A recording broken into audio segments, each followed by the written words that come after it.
Voilà, merci. On va changer de chapitre cette fois-ci pour parler de la trêve. La trêve qu'on a ajoutée encore 15 jours. Nous allons essayer d'analyser cette thématique avec M. Faustin Simanga. Bienvenue.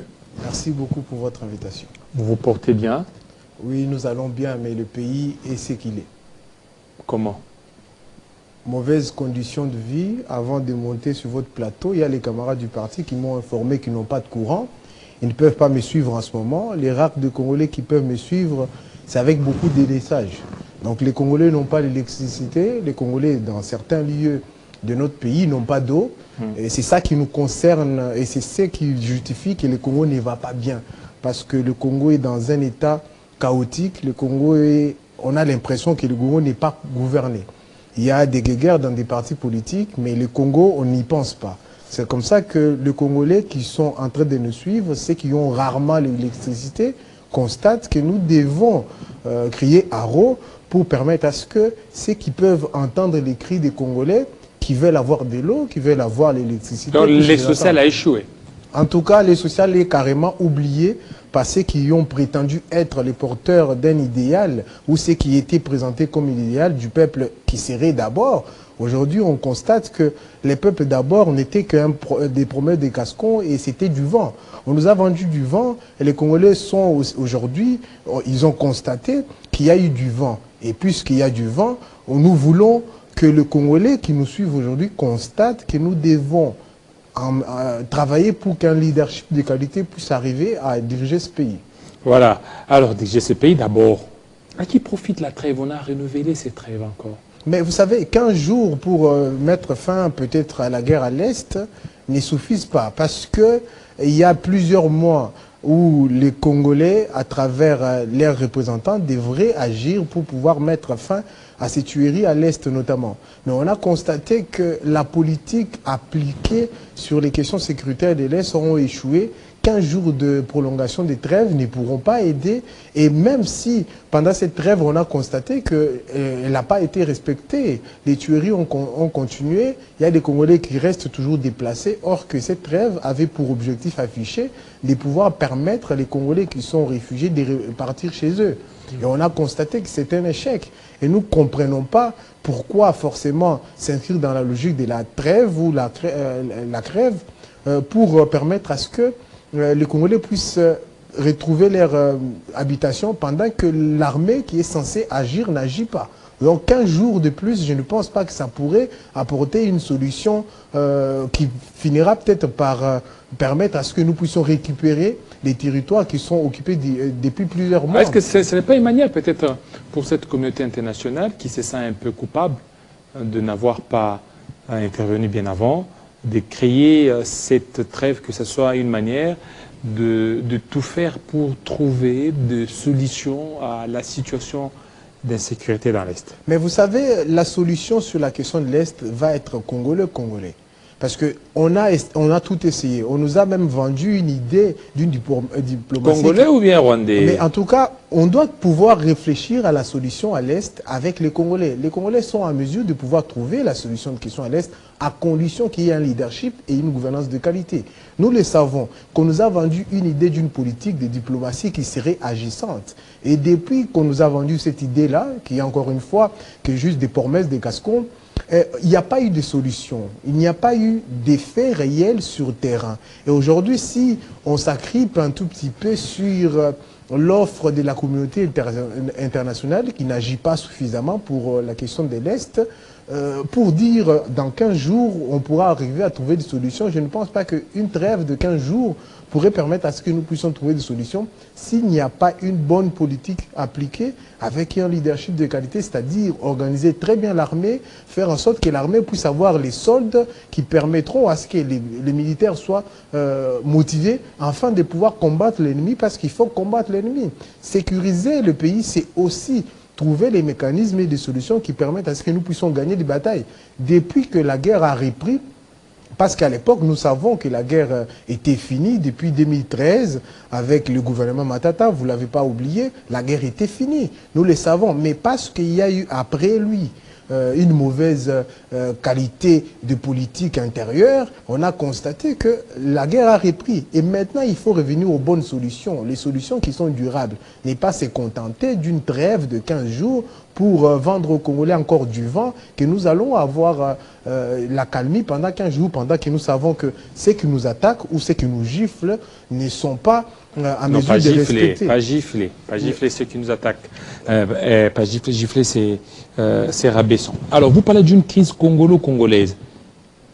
Qu'est-ce que vous sous-entendez? Mais j'ai plutôt parlé d'une solution qui serait congolo-congolaise. Pourquoi? Parce qu'il faudrait penser la sécurité à partir de l'intérieur. Avant de voir l'extérieur qui nous attaque, il faut penser la politique à l'intérieur.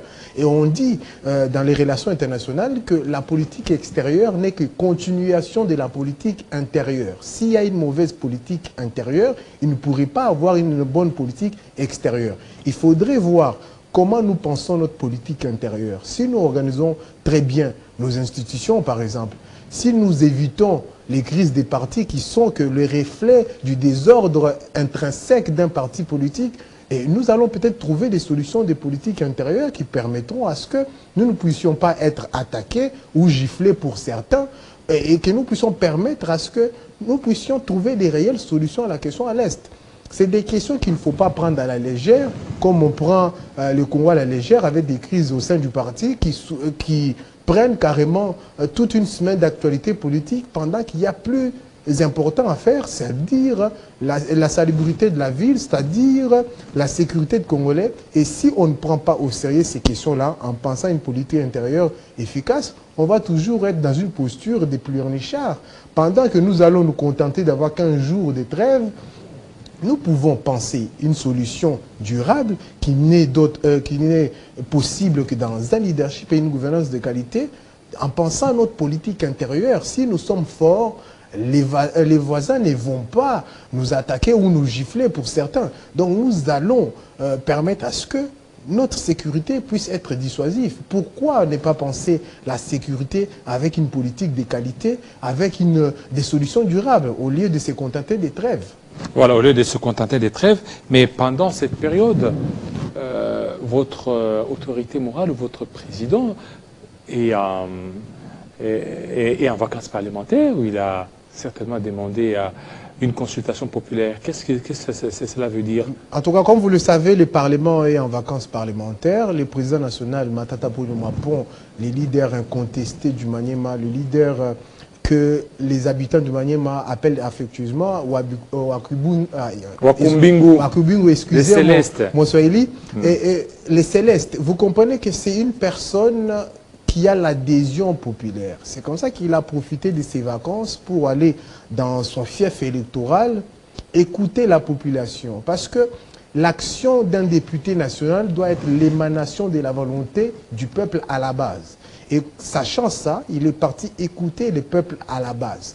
Il fait ce travail-là, un travail de fond, pour écouter les désirata de la population, pour que son travail au sein du Parlement puisse refléter les vrais problèmes de la population, au lieu d'être un député hors sol, un député qui est juste dans les nuages. Il est un député qui est connecté à la base. Il est très leader du Maniema.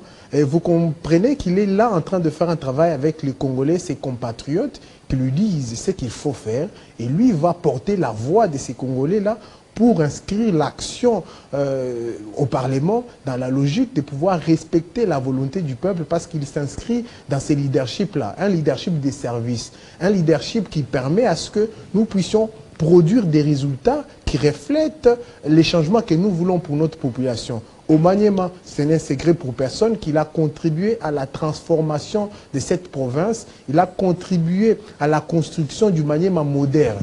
Et c'est dans cette logique-là qu'il est en train de faire ce travail de fond avec le Congolais du Maniema pour que, au retour...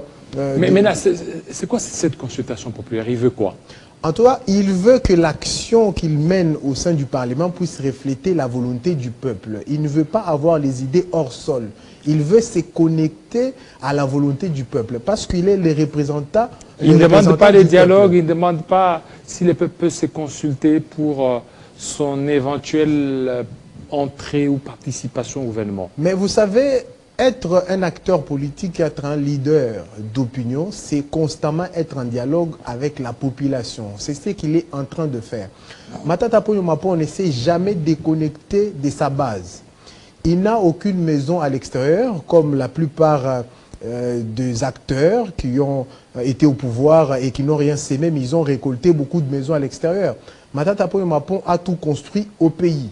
Il a fait son camp de base au Maniema justement pour qu'il soit et reste connecté à cette population-là qui est réellement les sources de son leadership. Donc, il est en train de faire ce travail dans la logique d'un dialogue permanent pour que la population du Maniema puisse lui donner ce qu'il doit aller faire au Parlement constamment. Il écoute. Ce n'est pas un leader hors sol, c'est un leader qui est connecté à la population et la population est en train de converser avec lui, en train d'échanger avec lui au quotidien pour lui donner les outils qui permettront à ce que son action au Parlement puisse peser. Et vous le savez que si la parole de Matata Ponyo Mapon pèse aujourd'hui, c'est parce qu'il porte la parole du peuple. Parce qu'il porte la parole du peuple, c'est comme ça que même si les détracteurs veulent les renverser, il ne peut pas réussir parce que la volonté du peuple est conforme à la vision de Matata Ponyo Mapon. Donc vous comprenez qu'il fait un travail de fond pour justement permettre à ce que nous puissions avoir un leadership et une gouvernance de qualité dans ce pays parce que nous avons constaté que pendant les 5 ans, il y a eu un déficit chronique du leadership. Voilà les résultats. On a des crises dans un parti politique qui est censé gouverner le pays en ce moment. Défaut du leadership et les déficits du leadership est constaté dans tous les milieux de l'action politique du pays actuellement depuis 5 ans parce qu'on n'a pas écouté la voix de la sagesse qui passe que par un leadership et la gouvernance de qualité. Voilà, alors, votre parti, comment il se porte? Lui aussi, il ne traverse pas des turbulences comme le parti au pouvoir? Mais en tout cas, toute organisation humaine a des turbulences. Mais les turbulences qui n'arrivent pas à ressortir, c'est justement parce qu'ils sont bien gérés en interne. Les linges sales se lavent en famille. Nous sommes un parti politique qui arrive à construire l'unité autour des diversités. L'unité au sein du LGD est constatée. Et si vous arrivez à voir aujourd'hui que les LGD, malgré les résultats qu'on nous a imposés par la régie des distributions de machines à voter, la CENI, nous arrivons quand même à maintenir l'unité au sein du parti, au sein de nos idées politiques. C'est justement parce qu'il y a un leadership éclairé, il y a un leadership de qualité. S'il n'y a pas de qualité dans le leadership, il y aura du désordre. Et si vous voyez un parti qui ne peut pas être en train de gérer d'une manière efficiente son action politique, ça veut dire qu'il y a un leadership défaillant ou déficient. Donc vous comprenez que le LGD est un parti qui prend un leadership de qualité. Matata Ponyo Mapon est le président d'un parti qui est exemplaire.